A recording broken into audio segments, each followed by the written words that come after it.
Welcome to the Placemakers Podcast, where we chat with the people behind the places where we live, work, and play. Today, I have Benn Mudzinganyama with Xenox Fitness. Ben, I appreciate you taking the time to chat with me today. Ben has been my performance coach for probably better part of a year or so now.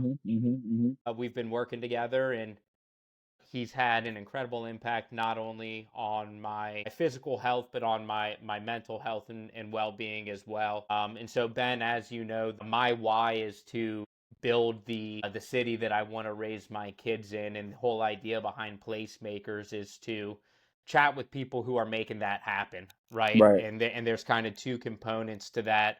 One is the physical infrastructure, which you're obviously involved with in the health and wellness space.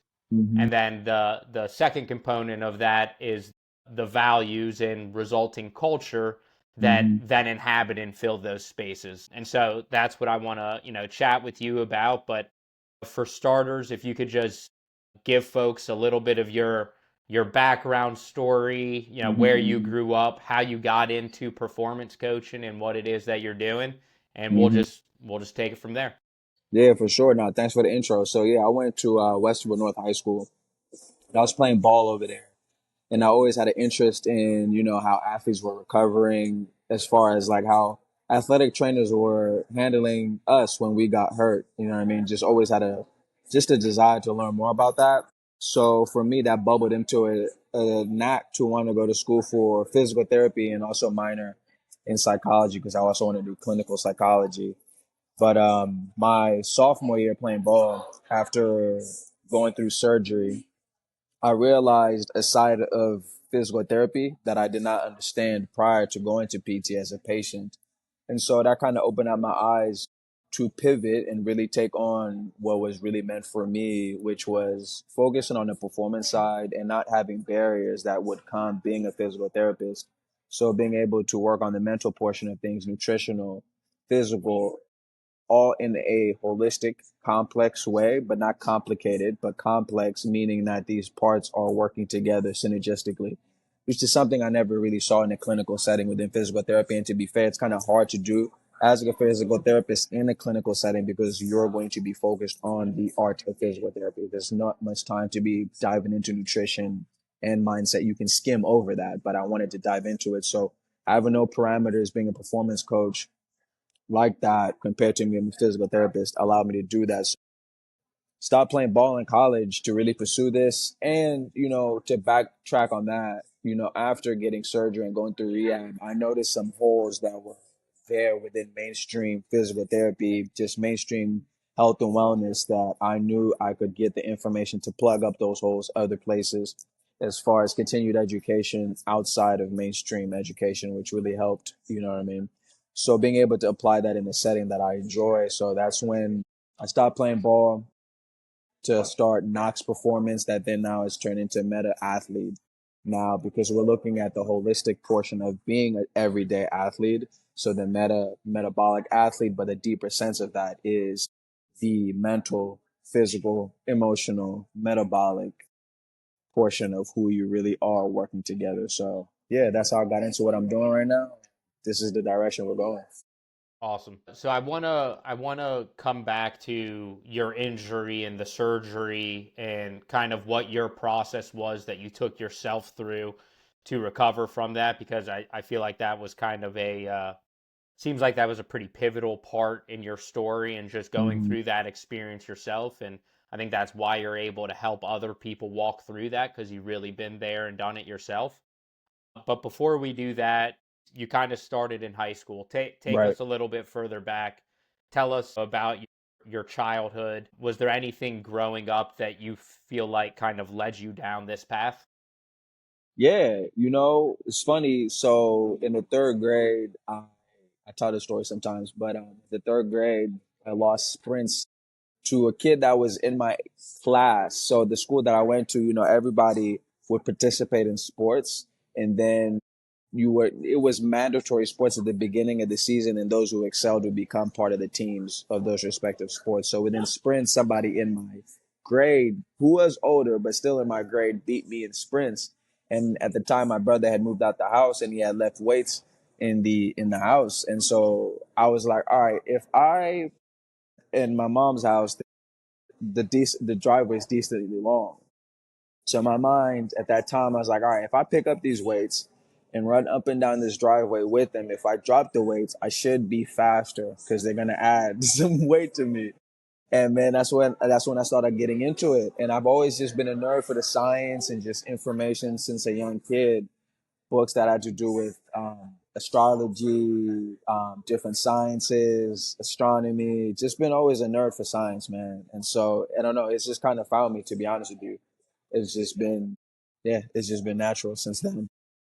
That's awesome. And then, so tell me a little bit about your parents, and you mentioned your older brother as well. Has entrepreneurship been something that's kind of ran in the family blood? Did you have an example of that early on in life?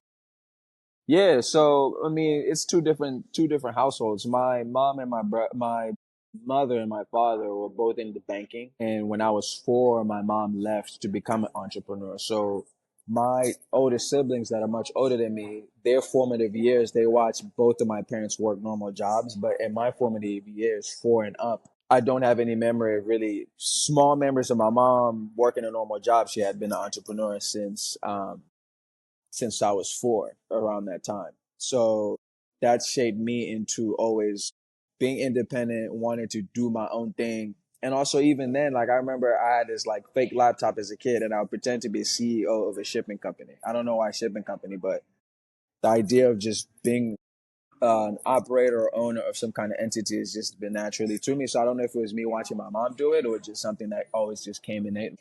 And what exactly did your mom do when she went out on her entrepreneurial journey? She got into farming, the farming business. She became a farmer, Interesting. And do you think the commercial farming business? farming. She still focuses on tobacco, wheat, and I forget what else paprika as her three main crops. And so it was also interesting because that's a male dominant industry. And her sister, was doing it before she started doing it. So there was somebody in the family. And after she left, she was working at Barclays Bank. And after she left Barclays Bank, she got into farming. Okay. I want to come back, kind of expand on that as far as what your entrepreneurial journey looked like. Yeah, But first, before I forget, take us back to that injury that you had, the yeah, surgery, and yeah. what your process to kind of rebuild yourself through that experience was like. For sure, for sure. Yeah, so actually that injury really started in high school my junior year. It manifested as a tightness in my growing area, but really nobody knew what the actual cause was. So I played through it my junior year and then it just kind of went away. My senior year, never had any issues with it. But I think that the demand of the sport at the next level re-aggravated that injury. And so I think it was the 6th game of my freshman year. I tore an adductor ligament within my right hip, but I played the rest of the season on it, and it was until February of the next year when it wasn't getting better that the athletic trainer was like, "Yo, we need to go send you to get an MRI to see what's going on." And then that's when we found out that there was a full thickness tear of that ligament. But to fast forward that, I went through surgery. I was blessed and fortunate enough to have had a great surgeon that took care of the surgery, but it was the form of rehab. Okay. It was all isolated within that area and it wasn't taking into account the other parts of my body, especially my core. But I did not know that. This is what I just thought was going to be, the protocol, and that's the form to follow until the following season. I had a partial tear in my hamstring on the opposite side that I had surgery. So intuitively, I knew that this injury to my hamstring had something to do with the compensation that I had going on from the surgery. Because the thing about it, to give a quick visual, the adductor ligament it controls your leg extending out from your body and then coming back in. And so what they did was, because it's a ligament that doesn't get as much blood supply, in order for it to heal, they took a probe and poked at it to force it to bleed again so that it can scar up instead of sewing it together. By default, because of the way they repaired it, that ligament is shorter than the other side. You know what I mean? So none of these things were really taken into account going through surgery as far as lower core stability, hip mobility, X, Y, and Z. They was just focusing on that. And then the same thing happened after the partial tear on my hamstring. All the focus was on the hamstring, but I just intuitively knew that obviously the hamstring is compensating for this side that had surgery. But when I was going through athletic training and PT, nobody was addressing that. So then from there, I was like, all right, let me start to ask my own questions. And so I was fortunate enough to run into this gentleman named Paul Check through one of my other mentors who just introduced this idea of integrated movement, which is just, to give a quick analogy, you build a house, you got to start with a solid foundation, right? So, but the rehab model is ignoring the foundation and going into putting walls up, getting to put a roof, but the foundation is weak. It's only a matter of time to one of those walls starts to slide because the foundation is not sound. And so this is why the reoccurring injury. But you know what really put a little bit more passion towards it is that I have been playing sports all my life, as far as I can remember. And this is the first time that I was not playing the sport, and my mental health took a tank. And I really understood how identified I was with the sport, and I did not know who I was outside of the sport. You know what I mean? I just did not know how to operate.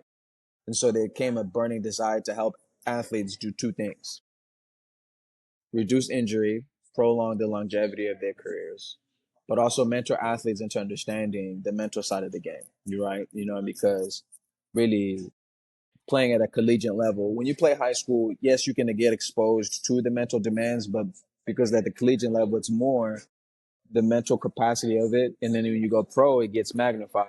But one thing to me that was blatant when I watched, just when I took a step back after getting hurt and you look at it, because now I'm sitting on the sidelines. I'm not participating in anything. I can't lift because the surgeries that I had coming out of so the surgery happened at the end of my freshman year, going into my sophomore year. So I was intending to play my sophomore year. That's when the second injury happened in my hamstring during my sophomore year.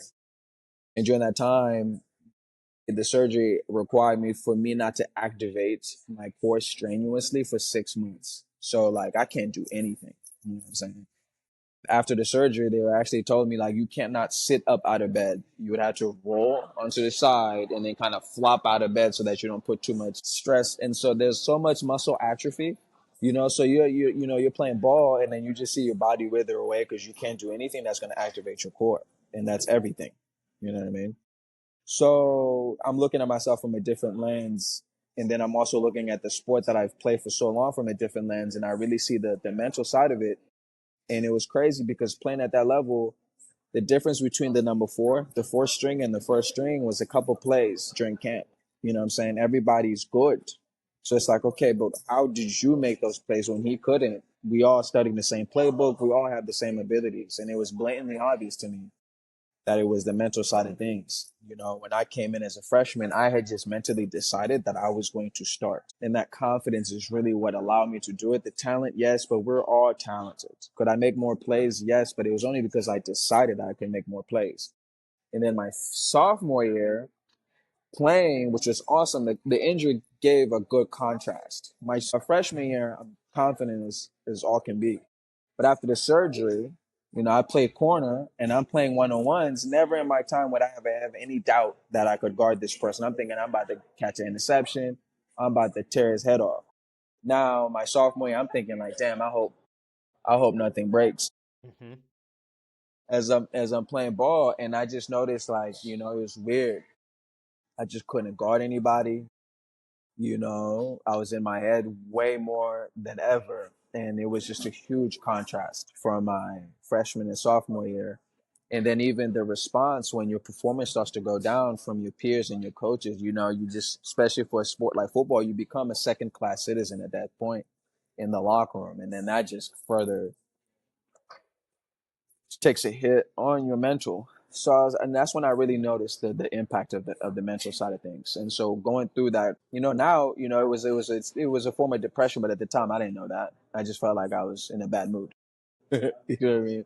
So yeah, that's what really sparked me to go down this route, and it's been a passion since. So take us kind of back to those. So you have the realization that the mental side of things, the mindset, is weighing in here, maybe even more so than the physical part is, For right? sure. You knew you had the physical ability. This mental side of things is what's holding you back. How did you start to fix that? And I guess what did your process or protocol look like to try to, build your mental wellness back up to where it needed to be in order for you to perform? The first thing I started doing was asking questions. I started to really ask questions as to why am I feeling this way? How did I get here? How am I in this mental space? And then they just kind of realized, like I said, the identity with being an athlete. I never realized that I was so identified with being an athlete until I started to ask myself, why am I feeling this way? And I was like, oh, okay, obviously everybody else is feeling this way. And then the next step was the mirror that became really obvious. When you're in the game, when you're in with your athletes, you are one with the behavior. But when you are now one, taken out of it, you start to see your teammates' behaviors. And so I started to ask questions like, why am I acting this way? Why do I have genuine hatred for another team? You know what I mean? Like hatred. You know what I mean? And I was like, that makes no sense. They just went they're wearing a different uniform. So you ask those questions and you see how that mentality shaped my behavior. So the first thing I started to do is have this instinct to start to dive in. So that's when meditation became a thing for me. I started to learn how to understand how to watch the way my mind was thinking. All right. So I got removed from the norm. The norm allowed me to see how I'm thinking. I started asking questions as to why I'm thinking this way. And then I started to watch my thinking through meditation. And I had more time on my hands than ever because I didn't have a sport. There's no practice. Playing sport, practice and watching film takes up all your time. So I had all this time. You know what I mean? And so, yeah. And then so fortunately, the mentors that I had at the time and still have are individuals that took into account the mental and emotional side of things within their coaching and within their business. So after I started to ask these questions and to actually watch myself think and how I'm behaving, then there was a contrast. It's like, oh, this is what I'm doing. This is why I feel this way. Oh, okay, this is what they're doing. This is how they feel that way. So then the idea now with my pursuit until now is to bridge the gap from where I'm at to what I see is possible when the mental and emotional work has been done. And that really kicked off with meditation. So I want to dig further into that. So talk to us about, what did that meditation practice look like for you? Was it literally just, sitting there with your thoughts, or was there some sort of structured breathing or other component to you that allowed you to kind of, I guess, take yourself out of your body a little bit in order to really be a conscious observer of where your mindset was at and how you were thinking and create awareness there? I can be completely honest on the podcast. Of course, that's what we're here for. Yes. Yeah. So it was me just, smoking weed and just, being a college kid, experimenting with other altered states of consciousness that weren't really alcohol. And so it was those altered states of consciousness that allowed me to see things a lot more differently. And so when I said being able to ask these questions, it was these altered states of consciousness that allowed me to see the questions that I wasn't asking because there's so many things I just thought were so normal. I thought it was normal to just have genuine hatred for somebody wearing a different uniform. But then I also saw how that behavior was impacting the way I'm looking at other people that aren't athletes. You know what I'm saying? There was this low-key judgment towards people who aren't athletes. I'm like, well, why?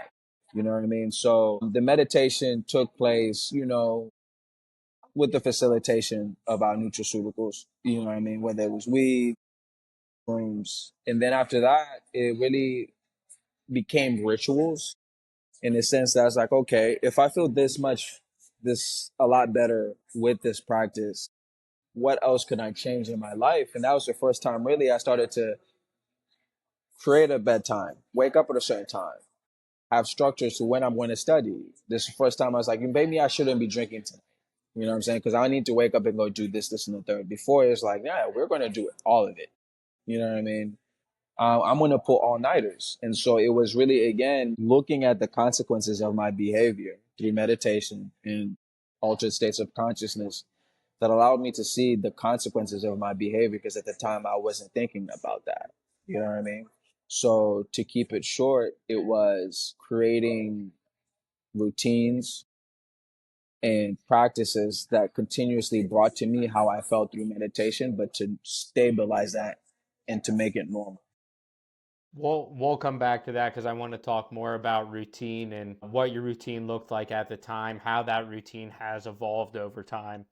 But going back to meditation and altered states of consciousness, is there a specific experience that you remember, whether that was with the enhancement of nutraceuticals or not, that really stands out to you as kind of a pivotal point or a pivotal realization?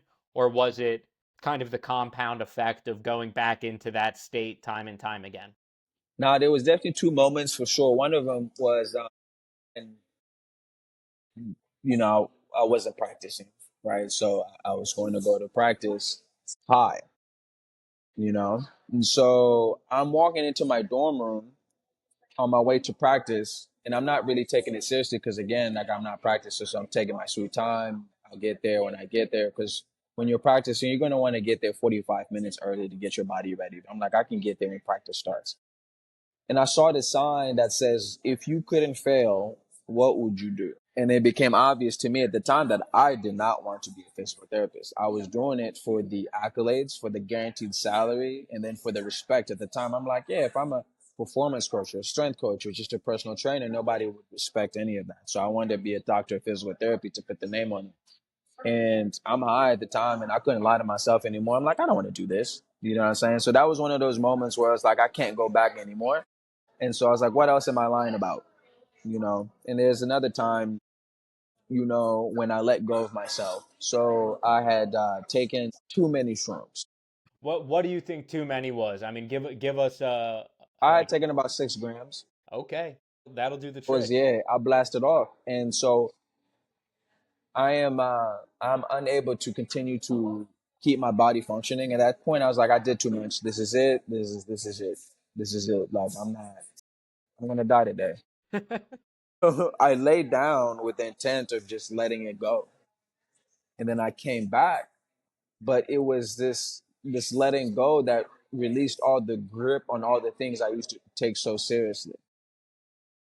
And so that was one of those pivotal moments of, again, radical acceptance of what I want to do and stop lying to myself. And then also this first glimpse of detachment of the things I used to take so seriously. And I realized that the things I used to take so seriously were causing me to habitually lie about what I desire. So those two moments kind of gave me, and then that's when before that, I don't think I would have actually felt anxious. But after those two moments, my anxiety in college went through the roof. Why? Because I wanted to drop out, but I couldn't. I'm over here. I'm seeing everything that I couldn't see before. I'm seeing school for what it is. I'm actually understanding, like, wow, this is such a business. Every time I'm going to the, you know what I mean? What am I doing here? You know what I'm saying? I'm seeing us wasting time. And just a lot of things that I couldn't see became very obvious and nobody else was seeing it. And so that caused a lot of anxiety. Going back to the routine, that's one of the things that a lot, because before I couldn't see anything. So I was never anxious. So it was a delusional level of confidence. So there was nothing that anchored me. I saw what I needed to see and it caused destabilization. So the routine that I started to create, and we can talk about that later, is what kind of calmed my nerves. I was kind of forced to do that in order to deal with the anxiety that I was having at the time. So why weren't you able to drop out? If you kind of have this Uh, realization, you're like, this is all bullshit. What am I doing here? What was stopping you from dropping out? and I called my mom. I told her I was going to drop out, and she started yelling on the phone. And I put the phone down. I took a shower. I came back. She was still yelling. She didn't even know that I was off the phone. But and then it also kind of, I love that. That's that. What I'm saying, that's one of my best friends. I love my mom, and she had great intentions for it. And so, but at the same time, the reasons why she wanted me to stay in college, they weren't computing at the time. And so I was like, oh man, like I gotta really actually like make decisions for myself and like actually go against what the people that I love want me to do. And at that point, going through that and thinking about that, I was like, I felt alone for the first time. You know what I'm saying? So yes, I'm related to you guys as far as family, but you guys are not seeing any of this that I am seeing. And so that also made the anxiety a lot more. And so the routine again created that stability that I used to get from the old lies I had and the attachments to family and friends and former teammates. At the time, this is now going after the football season of my sophomore year, after I decided to stop playing football. So majority of the friends that I had on, playing football, those relationships fell apart, a majority of them. So I'm seeing college for what it is. I'm more isolated than ever. And then even, the people that I love that are family, I'm not feeling relatable to them. You know what I'm saying? So there's nobody to really talk to or at a deeper level. So the routine became my form of stability. And so I guess I'll ask the same question again. So you have that conversation with your mom. You take a shower. She's still yelling at you. Mm-hmm. Obviously, your mom doesn't want you to drop out, but what was stopping you from taking that action? Fear, because I could hear her fear on what I would do if I did drop out. You know what I'm saying? And so all the confidence that I had about dropping out went out the window. So I was just like, I'm just gonna stay. But then I knew I could do it, but then there was fear, so there was a suppression of my own desires to drop out. So I just kind of forced myself to go along with it. And how did that suppression of your own desires impact? And remind this is your junior year of college. Yeah. So you still had a year and a half of 2 years. school. Yeah, they had 2 years. This is the very beginning. Yeah, 2 years. So you had 2 years left. So what was, uh, you know, suppressing your own desires? How did that impact you for those 2 years? So remember the altered states of consciousness that we're talking about? I definitely found myself then, still putting in the work to grow the business, but avoiding the suppressed emotions. So there was a lot of avoidance that was occurring at the time that the outlet was working a lot. Mm-hmm. Yeah. So my junior year, I was taking my classes. So, at this small school that I went to, it's known for being a science school. So the science side is extremely demanding for the exercise science. So the class load was not easy. And then I started coaching as well on top of that. So a typical day for me at the time would I'll be done around 10 or 11 and I'll be up at 4 most days. And I was just kind of running on fumes and that was just normal. But still, I was a college student, so I was still definitely enjoying myself on the weekends, maybe a little too much to really just not have time to think. I remember even sometimes I would feel avoidant about opening up my Instagram that had my business on the weekends when I couldn't pour into it. Does that make sense? Because it was a reminder of me not fully stepping in to what I wanted to do. But it did work out well.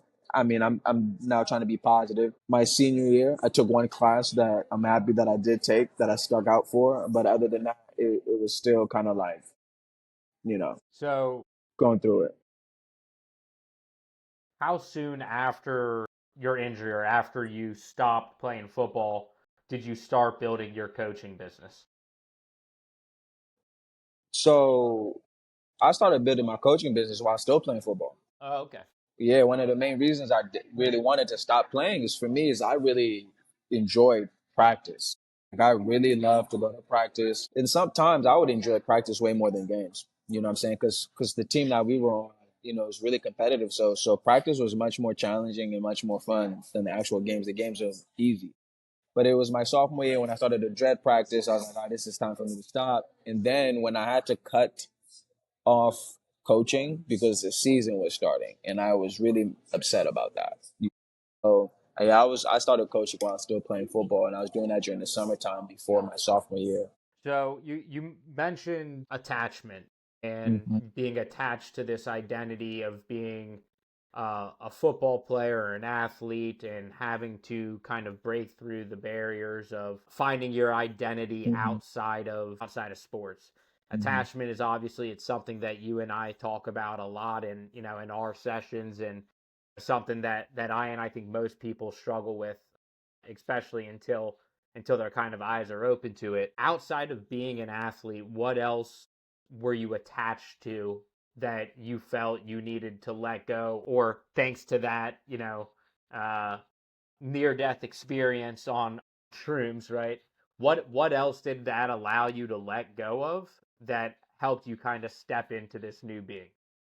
expectations and programming that I had thought. So remember me telling you about wanting to become a physical therapist for those reasons. So it was just a lot of superficial ways of creating my life, like, how much am I making? Where do I live? What am I able to do? Not what am I giving?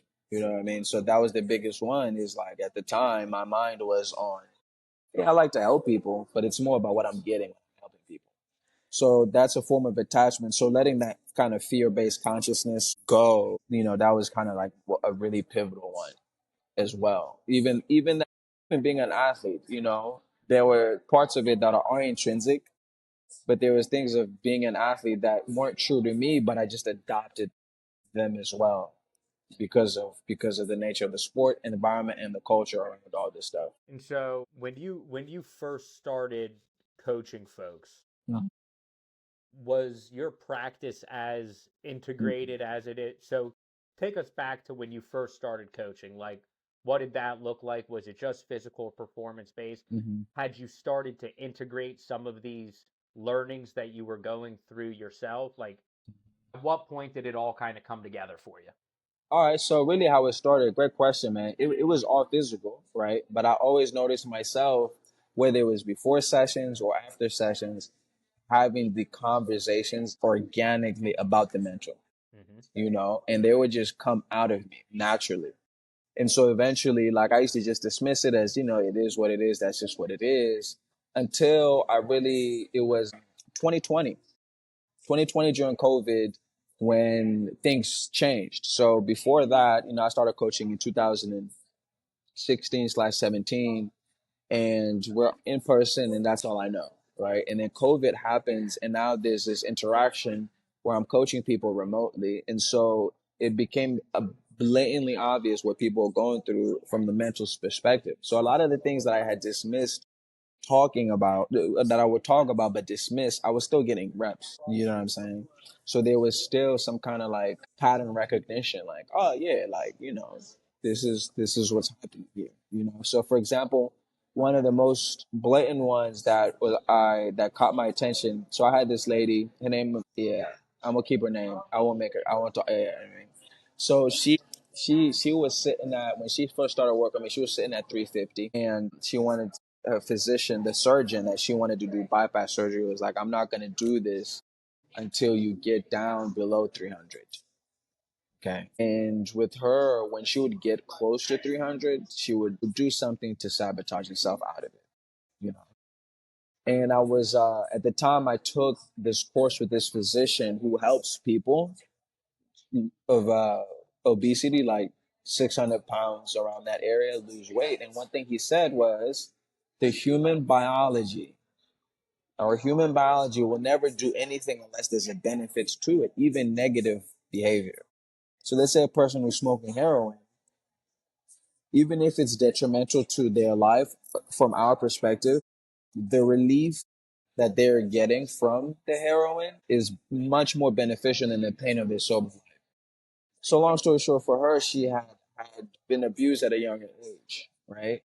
And so for her, when I asked her question, I was like, what's the benefit of you not losing weight? And I was like, this is not her rhetorical question. There is a benefit. And she broke down crying, and she said that to me. She was like, well, as long as I'm this big, nobody will find me attractive enough to get close enough to abuse me like that. Okay.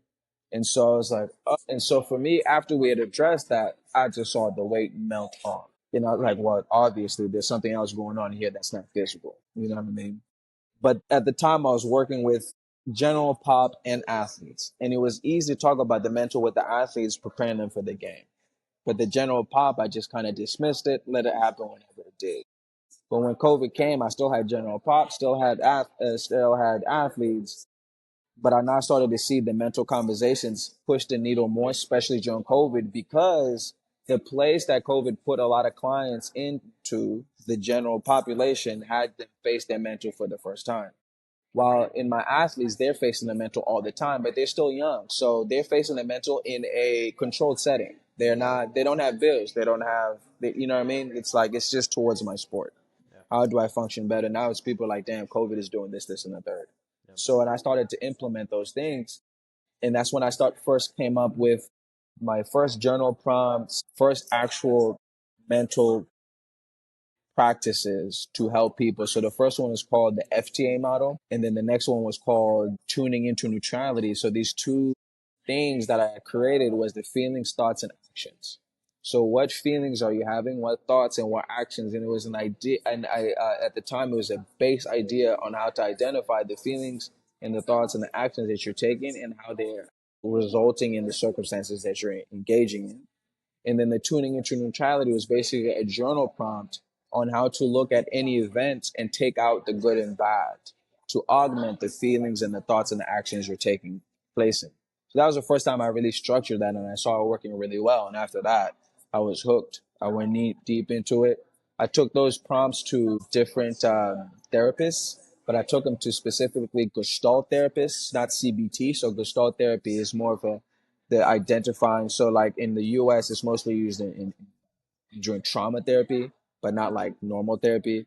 And so it's looking at the etiology of people's behavior versus CBT. We're just looking at the behavior and the symptoms of it. So I took it to one of them and she looked at it. She was like, this is phenomenal. And at that point, validation is cool. So at that point I was like, okay, so this is something I organically came up with, doing my own studies and my intuition. It really worked. So it kind of gave this more of a stamp of approval to really pursue more of the mental stuff.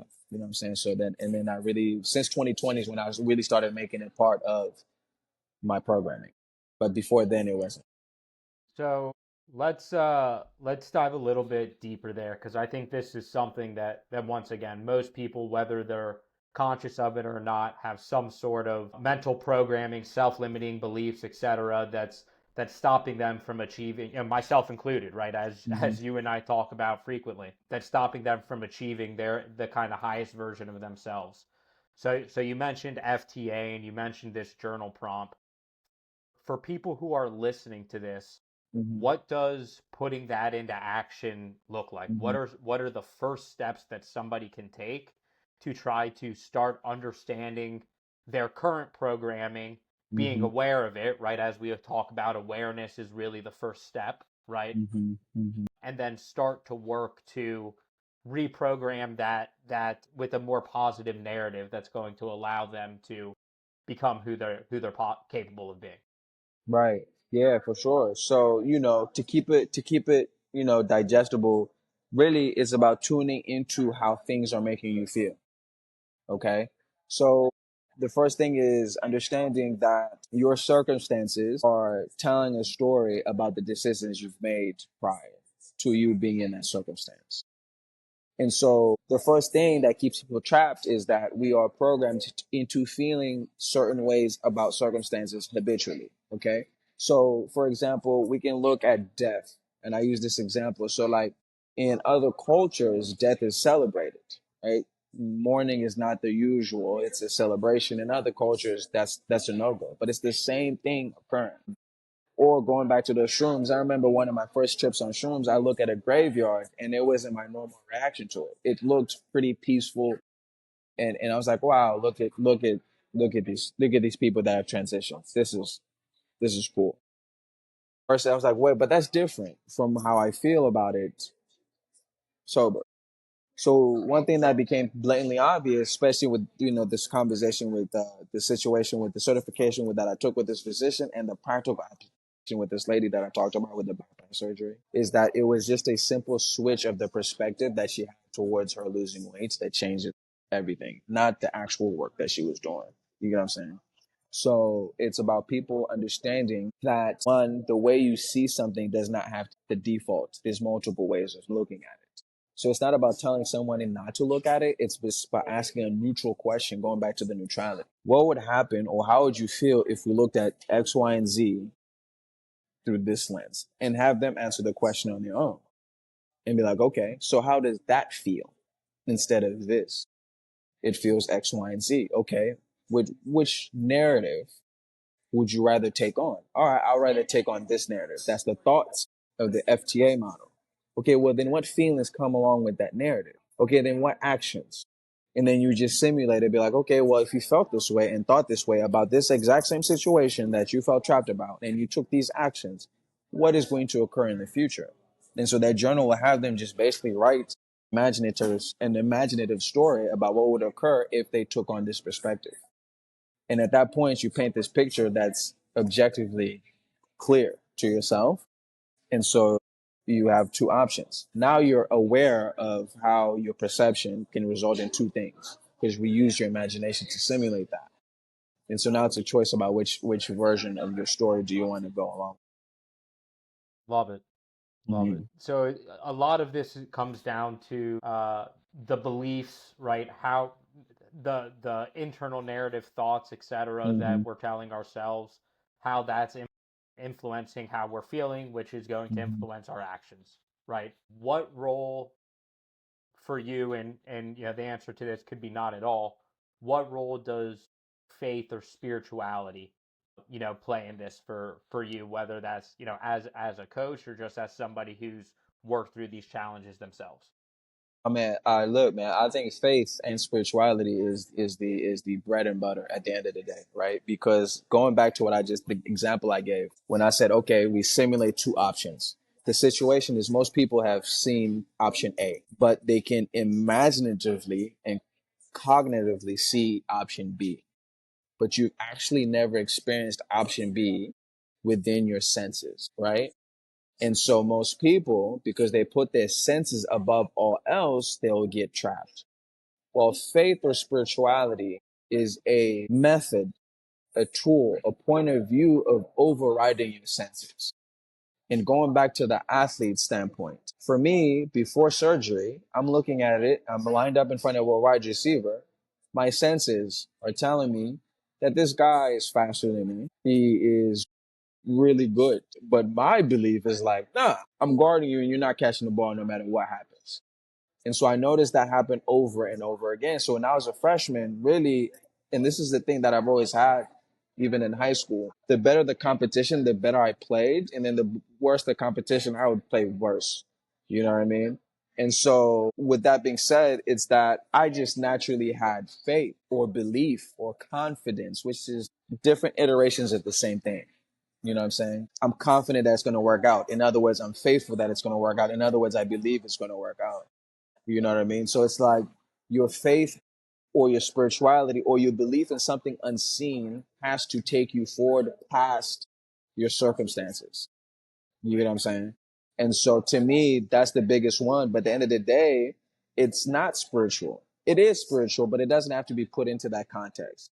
Nor does faith have to be limited to a religious context or a spiritual context. You know what I'm saying? You could just be a mechanistic individual who doesn't believe in either of those, but be like, okay, but do you have confidence that you can change? And then a spiritual person be like, yes, I have faith that I can change. Yep. You know what I'm saying? So it's just a belief in something that you haven't seen before. And it's, you need it. I have not seen anybody able to do anything without a belief, faith, confidence in something they have not seen done. So I guess two questions for you. One, I think this is a good opportunity to go back to routine, and I want to hear from you, like, how do you use your routine to reinforce that, whether it's Yeah. the faith, spirituality, etc. But Mm-hmm. prior to that, is there a religious framework that you believe in, that you put this all in, or for yourself, or is it just kind of broader spirituality and faith? Yeah, so I don't have a religious framework that I use. In fact, I don't actually have beliefs.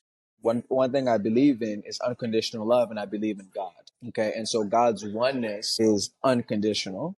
So to me, then it's your way of staying in alignment with that. One can use Christianity. One can do it through meditation. One can do it. There's so many ways to relate back to God.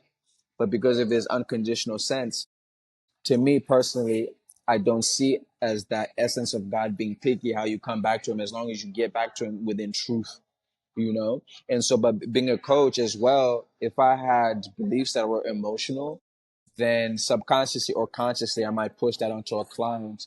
So one thing from a professional standpoint is me understanding what's the ultimate truth that everybody relates to. How can we all get to it? Using your language, my language, this, and the third. Yeah. Makes sense. So let's go back to part A of that question and hit on the routine. So tell us, Mm-hmm. what did your routine kind of look like when you were first establishing it? How in does, college. how has that evolved over time? What does it look like today? And what role does spirituality or reinforcing that kind of that faith practice, how does that live within your routine? For sure. So the way my routine first started in college was it was based on doing. As long as I was doing something, I'm good. You know what I'm saying? As long as I'm going to the gym, as long as I'm waking up, as long as the things that I say I'm going to get done are done, that was just it. You know what I mean? Together with a meditation. Okay. But as I got older and things got more complicated, it was that I needed to find a way to be better at who I am while I'm doing things. Because I noticed that I was doing, but who I was while I was doing was not allowing for the proper results. You know what I'm saying? And so the evolution now with my routine is to create space for who I am away from what I'm doing.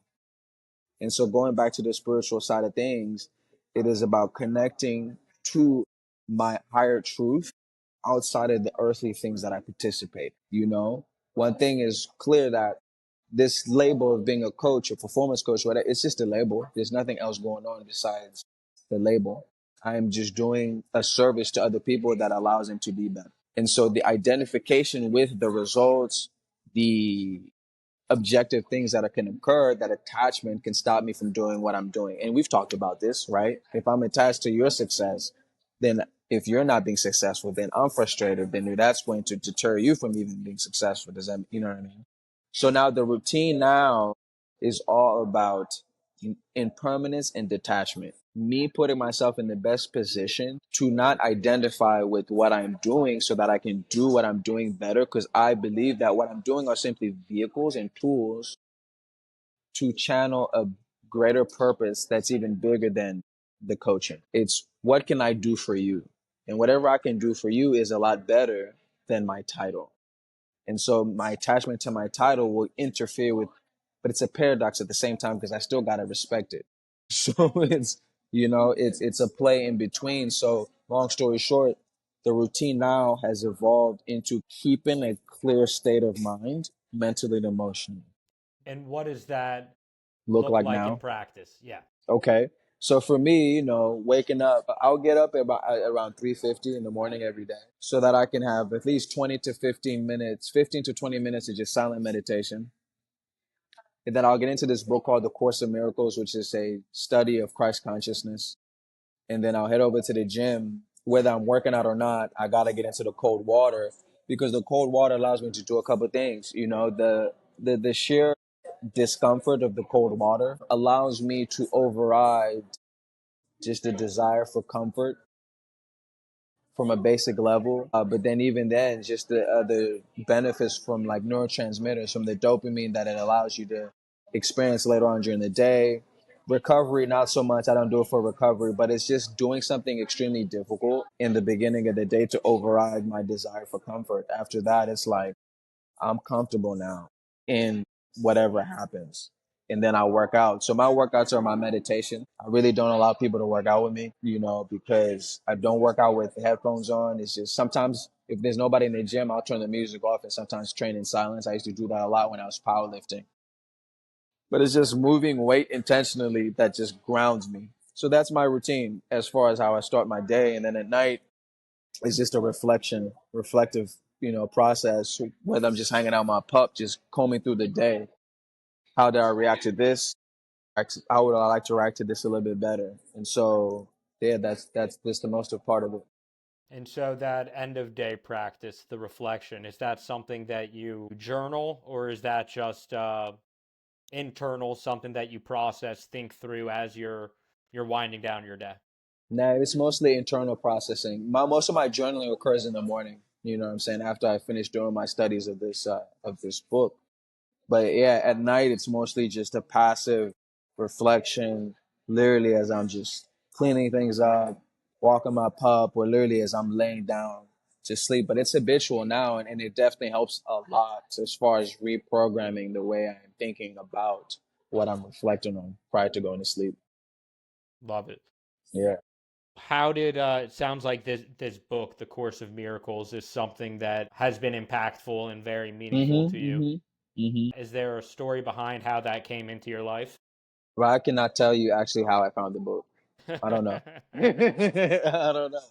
I don't know. There's a bunch of books and things that I read that I sometimes ask me, like, bro, how did I start reading this? And the Course in Miracles was one of those. I think one of my mentors introduced it to me, or I saw it on his Instagram story and I started reading it. But it's a book, man. It's tore up, man. Where's it at? It's right here. I've had it for I think 8 years now. As you can see, it's beat. You know what I mean? But it's a book that I've read twice now, through and through. And the more mature I get, the more I'm able to pick up on the same words, but they come into life as you just experience life as you get older. But Love, it's a huge part. Yeah, it creates a framework for making sense of the things that happen in this world that don't make sense. love it.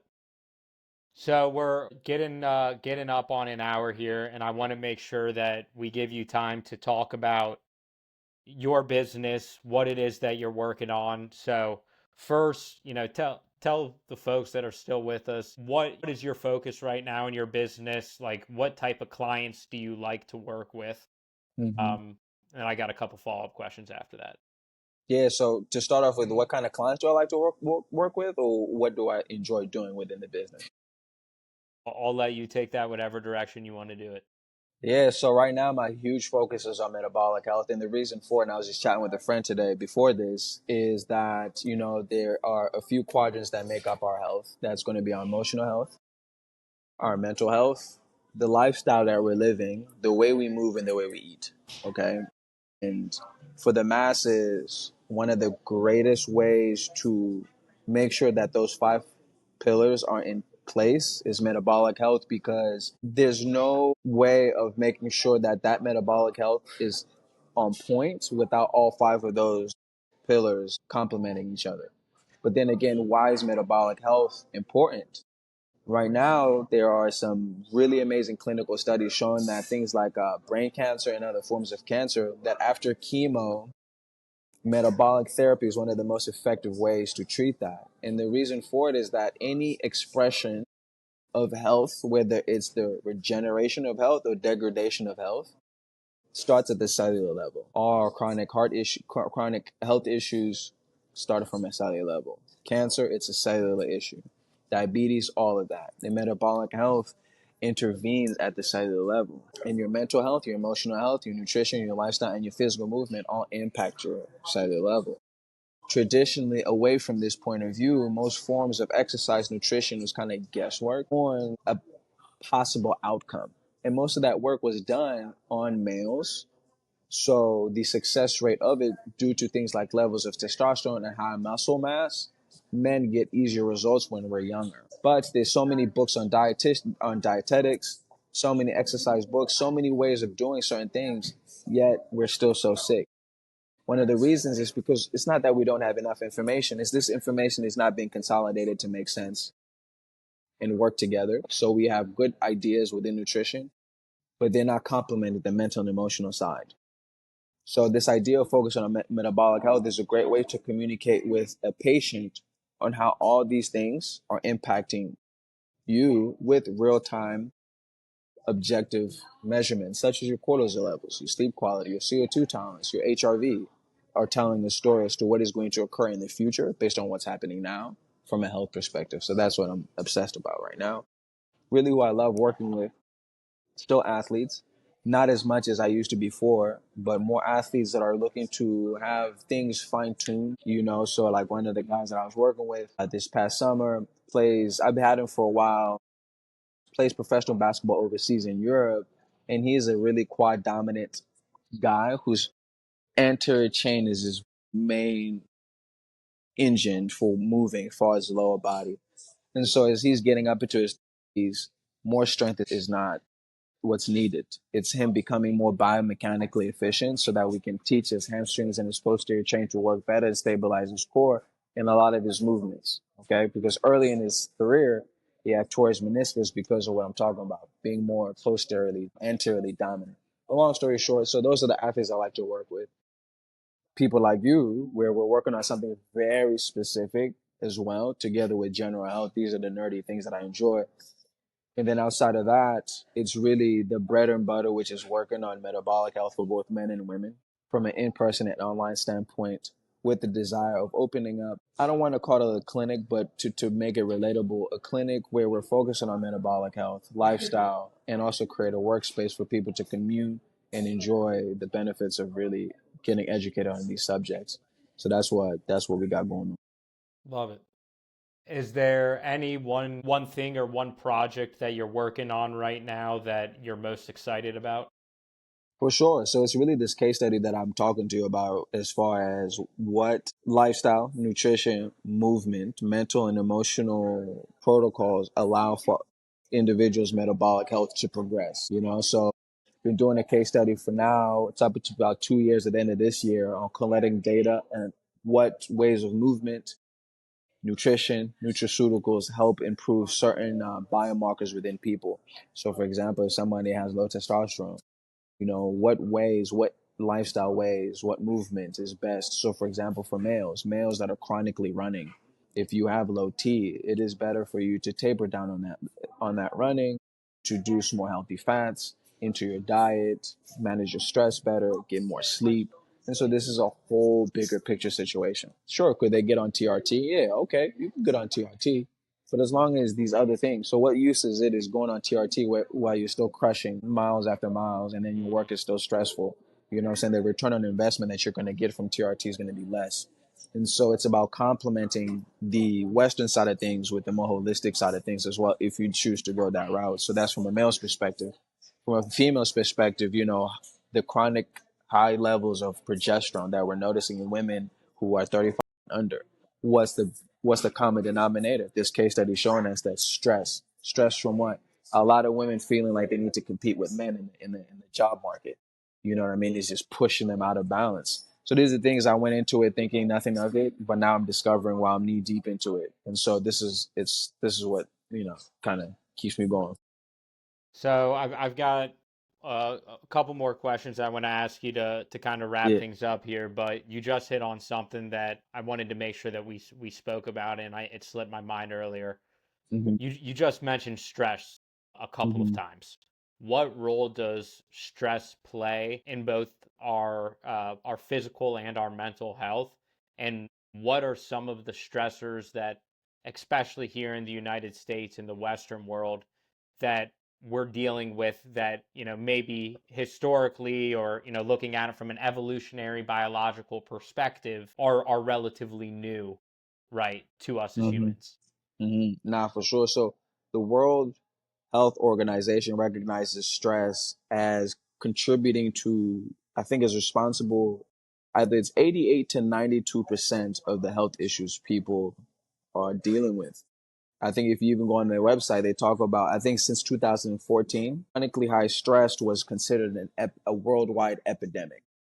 So stress is a huge issue that even our typical health governing bodies have realized is the massive issue.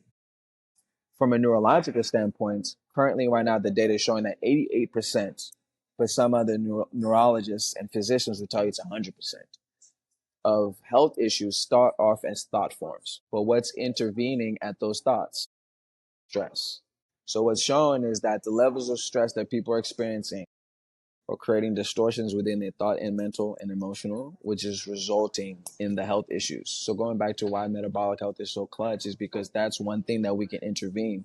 Be like, okay, look, if you chronically stay stressed and you chronically have hypertension, this is what's going to happen to your cells from a metabolic standpoint. And if your cells start to act this way, they can go either one way. You can have an autoimmune issue, or cells can become cancerous because epigenetics is a thing. The idea from a neurological standpoint is that your cells and your DNA the expression of them is being modified by your thought process and your emotional process. And so this is a cool place where even mainstream science and health is saying, yeah, at the end of the day, it just comes down to how you think and feel. That's deciding how you are reacting. So, yeah, stress is a huge issue, but where does it come from?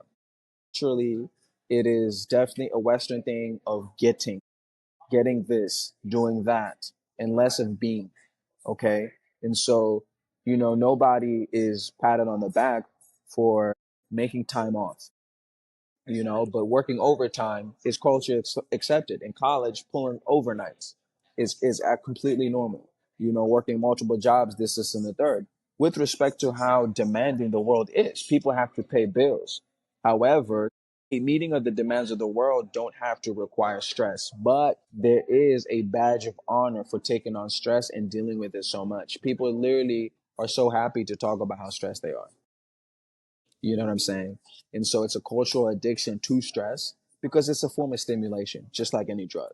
So a lot of people, without even knowing it, they're addicted to stress, and that's even something that I had to kind of to face on my own, where it's a form of fuel.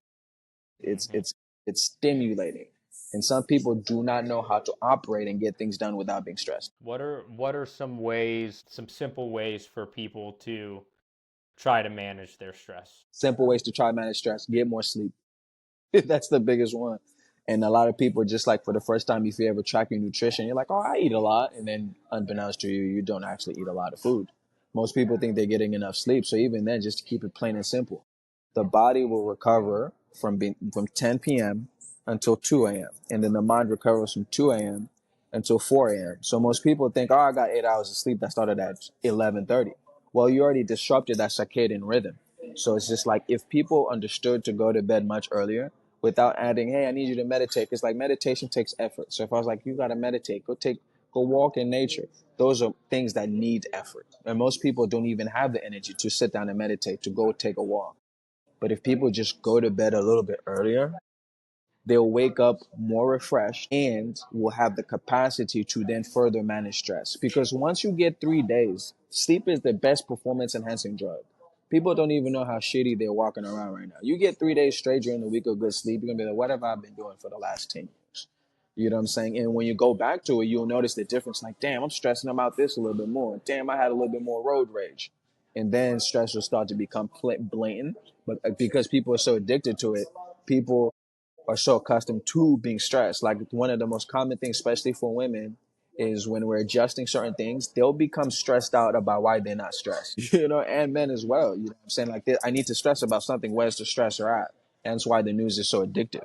And so, yeah, man, long story short, just go to bed. So you said you wake up at 3:50 in the morning. What time do you go to Yeah. bed at? Hey, man, come on, man. Don't expose me, man. I try to be in bed by 8:30, but sometimes it might be 9:30. Can So you ideally about 8:30. Is it possible to get too much sleep? Is it possible to get too much sleep? Yeah, yeah, it definitely is. But when you're getting too much sleep, if you're sleeping in and sleeping past to 11 to 12, that could be, little symptoms of depression and stuff like that. So from a natural state, no. But from a distorted state, yeah, for sure, you can definitely get too much sleep. For sure. Yeah, For yeah, sure. yeah, yeah. All right, so we're a little over an hour here, and I want to be respectful of your time. So I got two other questions to kind of wrap things up here. First, where do you see yourself and your business being, say 5 years from now? 5 years from now, I would really want to establish myself as being a place of great education when it comes to metabolic health. 5 years from now, I really want to make metabolic health a norm. I want people to know that GLP-1s, now I'm not going to lie, are not effective long term. But however, the results that people get from taking that can be done very simply from those 5 pillars that I talked about.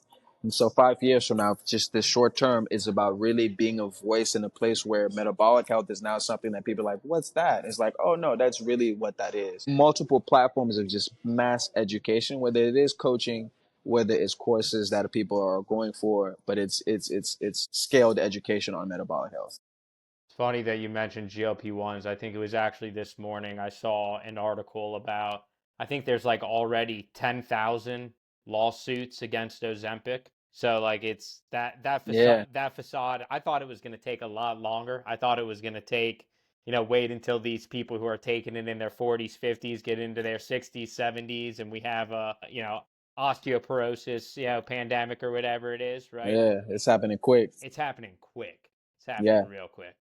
Yeah, but unfortunately, a lot of these companies, there's a company called Roe that came out with the GLP-1. I wouldn't be surprised if it's just an offshoot of whoever made Ozempic, just to repackage it. You Mm. know what I mean?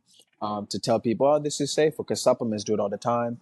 And by the time these things occur, they're not surprised. They're already factored in the costs of Mm-hmm. those lawsuits. You know what I mean? So it's just them is just business as usual. But hopefully it does wake up the normal person and be like, no, this is not a long-term solution. But a lot of physicians now, because of the escape velocity with social media, physicians are not dependent on a clinic or conglomerates for healthcare Mm-hmm. to have their paychecks, are speaking up, you know what I mean, on these things. So there's just going to be always two sides of it. There's going to be people that are going to want the quick fixes and they're going to ignore the blatant dangers, and then people that are going to be like, nah, this is not it. Yeah.